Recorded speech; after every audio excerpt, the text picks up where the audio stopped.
জব্দ করা ৬,০০০ কেজি ইলিশ গেল এতিমখানায়। হাতিয়ার কোস্টগার্ড ও মৎস্য অধিদপ্তরের যৌথ অভিযানে ৩টি ট্রলার সহ ৬,০০০ কেজি ইলিশ জব্দ করা হয়েছে।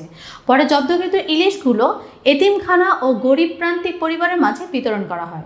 বুধবার বিকেলে কোস্টগার্ড মিডিয়া কর্মকর্তা lieutenant commander PN Harunur Rashid এ তথ্য জানান। তিনি বলেন, মঙ্গলবার মধ্যরাতে ১টায় কোস্টগার্ড স্টেশন হাতিয়া ও মৎস্য অধিদপ্তরের সমন্বয়ে টাঙ্কি ঘাট ও চেয়ারম্যান ঘাট এলাকায় একটি বিশেষ অভিযান পরিচালনা করা হয়।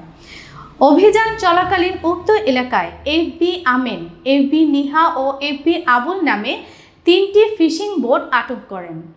এ সময় বোট তল্লাশি করে প্রায় ৪৫ লক্ষ টাকা মূল্যের ৬,০০০ কেজি ইলিশ মাছ ও 3টি বোট সহ ৫৬ জন জেলেকে আটক করা হয়।